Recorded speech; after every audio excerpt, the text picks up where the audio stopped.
Normal గా అడిగి మా ప్రాబ్లమ్స్ చెప్పుకుంటారు దానికి ఆపేసారు సార్. మేము సార్ మా మినిస్టర్ గారు వచ్చారు ప్రాజెక్ట్ చెప్పుకోవడానికి, బాయ్స్ అందరూ వచ్చారు కానీ గర్ల్స్ అందరి లోపల లాక్ చేస్తే అక్కడ టీం లేదు, లేడీస్ ఎవరు లేరు, మేము వెళ్ళనివ్వు అని చెప్పి అందరినీ లాక్ చేసేసారు. ఇక్కడ స్టూడెంట్ ఎస్పెషల్లీ గర్ల్స్ ని ట్రీట్ చేసే విధానం అస్సలు బాగాలేదు.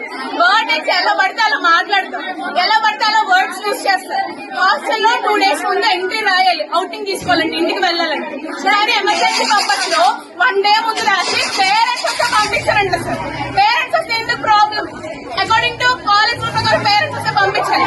2 days ముందు వచ్చి 2 days రాయకపోతే ప్రాబ్లం చేస్తున్నారు సార్, టార్చర్ చేస్తున్నారు స్టూడెంట్స్ ని. ఇప్పుడు లోపల పెట్టారమ్మా. లోపల పెట్టారు సార్.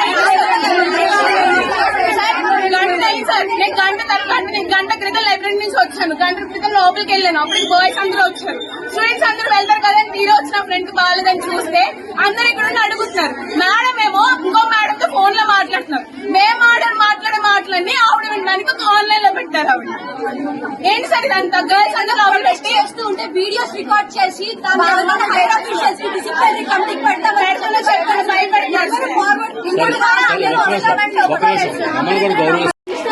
నార్మల్ గా అడిగి మా ప్రాబ్లమ్స్ చెప్పుకుంటారు దానికి ఆపేసారు సార్. మేము సార్ మా మినిస్టర్ గారు వచ్చారు ప్రాజెక్ట్ చెప్పుకోవడానికి, బాయ్స్ అందరూ వచ్చారు కానీ గర్ల్స్ అందరి లోపల లాక్ చేస్తే అక్కడ టీం లేదు, లేడీస్ ఎవరు లేరు, మేము వెళ్ళనివ్వు అని చెప్పి అందరినీ లాక్ చేసేసారు. ఇక్కడ స్టూడెంట్ ఎస్పెషల్లీ గర్ల్స్ ని ట్రీట్ చేసే విధానం అస్సలు బాగాలేదు. వర్డ్ అయితే ఎలా పడితే అలా మాట్లాడతాం, ఎలా పడితే అలా వర్డ్స్ యూజ్ చేస్తారు. హాస్టల్లో 2 days ముందు ఎంట్రీ రాయాలి, అవుటింగ్ తీసుకోవాలంటే, ఇంటికి వెళ్ళాలంటే. కానీ ఎమర్జెన్సీ పర్పస్ లో 1 day ముందు రాసి పేరెంట్స్ వస్తే పంపించారంట సార్. పేరెంట్స్ వస్తే ఎందుకు ప్రాబ్లం? అకార్డింగ్ టు కాలేజ్ ప్రకారం పేరెంట్స్ వస్తే పంపించాలి. 2 days ముందు వచ్చి 2 days రాయకపోతే ప్రాబ్లం చేస్తున్నారు సార్, టార్చర్ చేస్తున్నారు స్టూడెంట్స్ ని. ఇప్పుడు లోపల పెట్టారమ్మా. లోపల పెట్టారు సార్. నేను గంట క్రితం లైబ్రరీ నుంచి వచ్చాను, గంట క్రితం లోపలికి వెళ్ళాను. అప్పుడు బాయ్స్ అందరూ వచ్చారు, స్టూడెంట్స్ అందరూ వెళ్తారు కదా, తీరే వచ్చిన ఫ్రెండ్ బాగాలేదని చూస్తే అందరు ఇక్కడ ఉండి అడుగుతున్నారు. మేడం ఏమో ఇంకో మేడం తో ఫోన్ లో మాట్లాడుతున్నారు. మేము మాట్లాడే మాటలన్నీ ఆవిడ వినడానికి ఆన్లైన్ లో పెట్టారు. ఆవిడ ఏంటి సార్ ఇదంతా? గర్ల్స్ అందరూ లోపల పెట్టి చేస్తూ ఉంటే వీడియోస్ రికార్డ్ చేసి హైర్ ఆఫీషియల్స్ డిసిప్లినరీ కమిటీకి పెడతారు.